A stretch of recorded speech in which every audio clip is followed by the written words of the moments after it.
दोस्तों अगर आप भी भारत और अफगानिस्तान की टीम के बीच में 5-5 ओवर का सुपर हिट मुकाबला देखने के बाद बेहद ही खुश हैं तो इस वीडियो को लाइक जरूर कीजिएगा। और आज के इस वीडियो का लाइक टारगेट मात्र और मात्र 200 लाइक है, तो वीडियो को लाइक करना बिल्कुल ना भूलें। दोस्तों आखिरकार वो घड़ी आ ही चुकी है। इंतजार खत्म हुआ उस सब्र का जिसके लिए भारतीय क्रिकेट टीम के फैंस सालों से इंतजार कर रहे थे। टी20 वर्ल्ड कप के सुपर 8 का सफर शुरू हो चुका है। भारत अपना पहला मुकाबला अफगानिस्तान की टीम के खिलाफ डैरेन सामी स्टेडियम में खेलता हुआ नजर आया, लेकिन इससे पहले कि मुकाबला शुरू होता मैदान में तीसरी टीम खेलने लगी। बारिश इतनी ज्यादा थी स्टेडियम में कि जैसे भारत का पिछला मुकाबला रद्द हुआ था। अंपायर्स बस उंगली खड़ी करके इस मैच को भी रद्द करने ही वाले थे कि बारिश अचानक से रुक गई, जिसके बाद लगभग 2 से ढाई घंटे की देरी के बाद इस मैच को शुरू किया गया। परंतु क्योंकि इतना वक्त निकल चुका था, इसलिए अंपायर इस निर्णय पर पहुंचे कि मुकाबले को 5-5 ओवर का ही कराया जाएगा। 205 ओवर की खबर सुनकर रोहित शर्मा और राशिद खान की हवाइयां उड़ गई थी, लेकिन मैच तो दोनों टीमों को जीतना था अगर वर्ल्ड कप में सरवाइव करना था। 200 टॉस हुआ तो सिक्का रोहित के पक्ष में उछला, लेकिन रोहित शर्मा ने इस बार अचानक गेंदबाजी चुन ली उस मैदान पर जहां पर भारत का विनिंग परसेंटेज 4-5% या उससे भी कम है। लेकिन कहते हैं ना कि सामने वाला दुश्मन कितना ही छोटा क्यों ना हो, उसे कमजोर नहीं समझना चाहिए।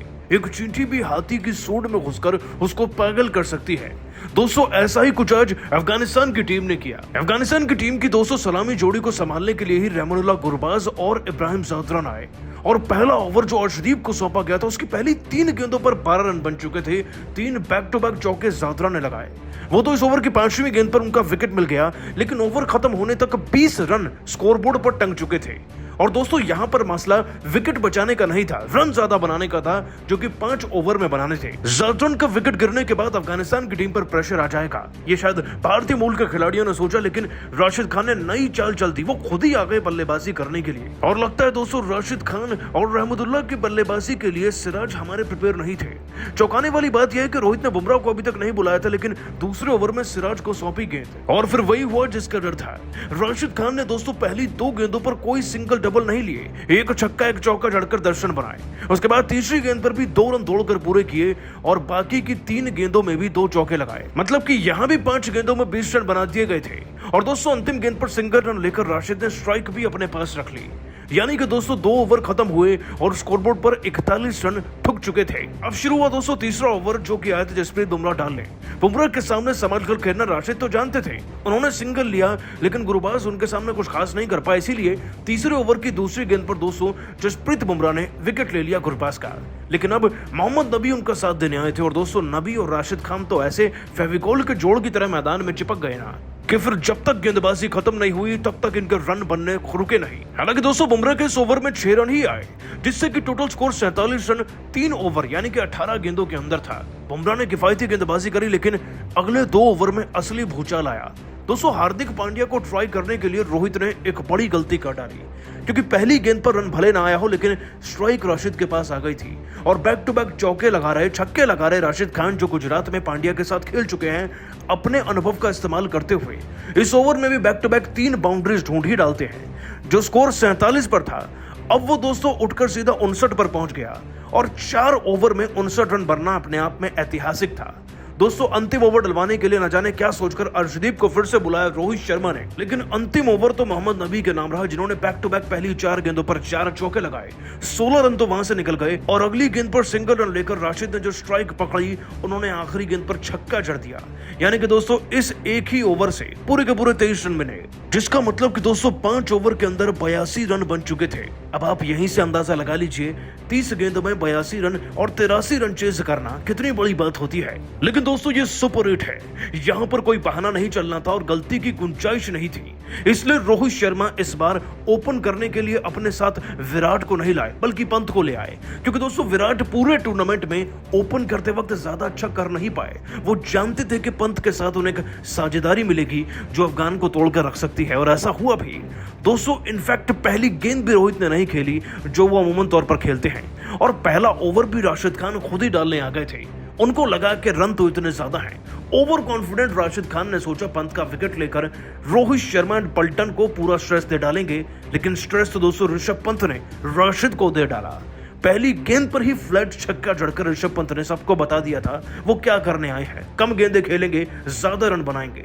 और दोस्तों यकीन मानिए अगली गेंद पर डीप स्कोर लेग की तरफ से और फिर एक पल्लू स्कूप लगाकर दोस्तों ऋषभ 3 गेंदों के अंदर 18 रन ठोक चुके थे। यानी कि दोस्तों अभी 3 गेंदें हुई थी, 300 का स्ट्राइक रेट था, 18 रन बन चुके थे। अगली गेंद पर सिंगल आया और फिर रोहित शर्मा ने भी तो बैक टू बैक चौके लगाए और इस ओवर से हमें इतने रन तो मिल चुके थे जो एक अच्छी शुरुआत के लिए चाहिए होते हैं। जिसका मतलब दोस्तों पहली 6 गेंदों में ही हमारे 27 रन बन चुके थे। वैसे तो दिल्ली बहुत दूर थी लेकिन टारगेट इतना मुश्किल भी नहीं लग रहा था तब तक दोस्तों अगली गेंद नहीं आई। नवीन उलग का नाम कौन नहीं जानता। दूसरा ओवर दोस्तों राशिद उनको सौंपते हैं।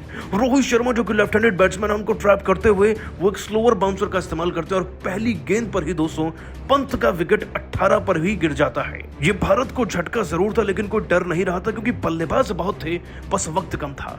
कोहली मैदान में कदम रखते हैं और दोस्तों कोहली और नबी की लड़ाई से कौन वाकिफ नहीं। अगली 4 गेंदों में back to back king Kohli 4 चौके जड़ते हैं। ये 4 चौके देखकर दोस्तों नबी भी बौरा जाते हैं लेकिन फिर आखिरी गेंद को फिर से स्लोअर गेंद में तब्दील करके वो विराट को कवर्स पे फाप से लेते हैं और दोस्तों उनका विकेट भी 16 रन पर गिर जाता है। यानी कि इस पूरे के पूरे ओवर से हमें 16 रन ही मिलते हैं और स्कोर हो जाता है 43 रन। अभी भी दोस्तों स्कोर बहुत ज्यादा चेज करना था। 3 ओवर बचे थे, 18 गेंदें और 40 रन बनाने थे। अब दोस्तों रोहित का साथ देने के लिए मैदान में सूर्य कुमार यादव आते हैं। T20 के नंबर 1 बैट्समैन है भाई, तो आप इनसे वही परफॉर्मेंस चाहेंगे ना जो उन्होंने इस मैच में दी भी। तीसरा ओवर डालने के लिए दोस्तों राशिद खान फैसल फारूकी को बुलाते हैं जो उनके फेवरेट गेंदबाज भी कहलाते हैं। दोस्तों फारूकी पहली गेंद पर बीट करने में कामयाब रहते हैं सूर्या को, उनका कैच ड्रॉप हो जाता है लेकिन इसके बाद तो सूर्या एक फ्लैट छक्का जड़ते हैं। अगली 2 गेंदों पर बैक टू बैक चौके जड़ते हैं और फिर से एक चौका जड़ डालते हैं। यानी कि अगली 4 गेंदों के अंदर वो अपनी टीम के लिए 18 रन बटोर देते हैं जिससे कि भारत का टोटल 61 रन पर पहुंच जाता है। लेकिन इससे पहले कि सूर्या में विन हमें दिखती, सूर्या का विकेट भी दोस्तों इस ओवर की आखिरी गेंद पर क्लीन पुल्ड होकर गिरता है। यानी कि इस ओवर से टोटल रन ही 18 आए लेकिन सूर्य का विकेट भी गिरा। ऐसे वक्त पर दोस्तों रोहित का मैदान में होना जरूरी था क्योंकि अंतिम लम्हों में कितने विकेट गिर जाएं पता नहीं था।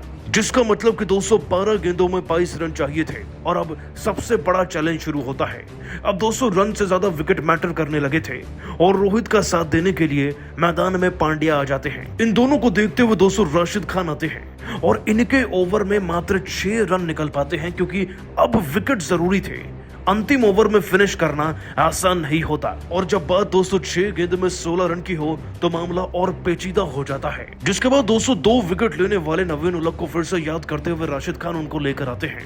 दोस्तों ओवर की पहली गेंद पर वो हो जाता है जो किसी ने सोचा नहीं था, हार्दिक पांड्या आउट हो जाते हैं। मात्र 3 रन लगाकर दोस्तों पांड्या का विकेट गिरता देख रोहित शर्मा भावुक हो चुके थे लेकिन अब 5 गेंदों में 16 रन चाहिए थे और रोहित का साथ देने के लिए जड्डू ने मैदान में कदम रखा। स्ट्राइक रोहित के पास थी तो वो एक सिंगल रन लेकर जड्डू को स्ट्राइक देते हैं और मारने की सलाह भी देते हैं। अब 4 गेंदों में 215 रन चाहिए थे जिसके बाद जडेजा अगली गेंद पर छक्का जड़कर प्रेशर तो रिलीज करते ही हैं, साथ ही साथ उससे अगली गेंद पर भी चौका आता है। जिसका मतलब कि दोस्तों अब हमें 2 गेंदों में 6 रन चाहिए थे।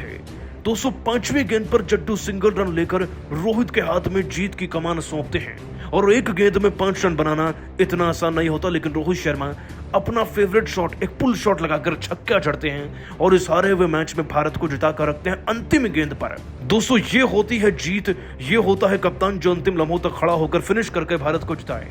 भारत की जीत को आप 10 में से कितने नंबर देंगे नीचे कमेंट कीजिएगा। दोस्तों ऑस्ट्रेलिया के खिलाफ मैच में आया रोहित शर्मा और विराट कोहली का तूफान, चौके और छक्कों की बारिश करते हुए मैदान पर मचाया कोहराम। जी हां दोस्तों बिल्कुल सही सुना आपने, भारत और ऑस्ट्रेलिया के बीच आज एक रोमांचक मैच खेला गया। इस मैच में रोहित शर्मा और विराट कोहली ने अपनी तूफानी पारी के जरिए मैदान पर रनों की ऐसी बारिश की जिसके सामने विरोधी टीम के गेंदबाज भी खून के आंसू रोने के लिए मजबूर हो गए। तो आखिरकार कैसे रोहित शर्मा और विराट कोहली दोनों ने तूफानी बल्लेबाजी करते हुए मैदान पर तहलका मचाया, ये तो हम आपको बताएंगे ही, साथ ही में दोनों की तूफानी पारी का वीडियो भी दिखाने वाले हैं, तो वीडियो को एंड तक जरूर देखिएगा। लेकिन उससे पहले आपको क्या लगता है रोहित शर्मा और विराट कोहली में कौन खतरनाक खिलाड़ी है, कमेंट में जरूर बताइए। दोस्तों जैसा कि आपको पता है T20 वर्ल्ड कप रोमांचक अंदाज से आगे चल रहा है, जहां पर लीग स्टेज का राउंड समाप्त हो चुका है। ऐसे में अब भारतीय टीम सुपर 8 राउंड के लिए पूरी तरीके से तैयार हो चुकी है। आपकी जानकारी के लिए बता दें, सुपर 8 दौर में भारतीय टीम को 3 मैचेस खेलने हैं, जहां पर भारतीय टीम सबसे पहले अफगानिस्तान के खिलाफ मैच खेलने वाली है और इसके बाद बांग्लादेश और ऑस्ट्रेलिया का सामना करेगी। लेकिन इस बीच भारत और ऑस्ट्रेलिया के बीच मैच से पहले दोनों टीमों ने अपनी तैयारी को मजबूत करने के लिए आज एक रोमांचक मैच खेला, जहां पर इस मैच में कप्तान रोहित शर्मा ने टॉस जीतकर पहले बल्लेबाजी करने का फैसला किया। इस बीच ओपनिंग करने के लिए आए कप्तान रोहित शर्मा और विराट कोहली ने तूफानी बल्लेबाजी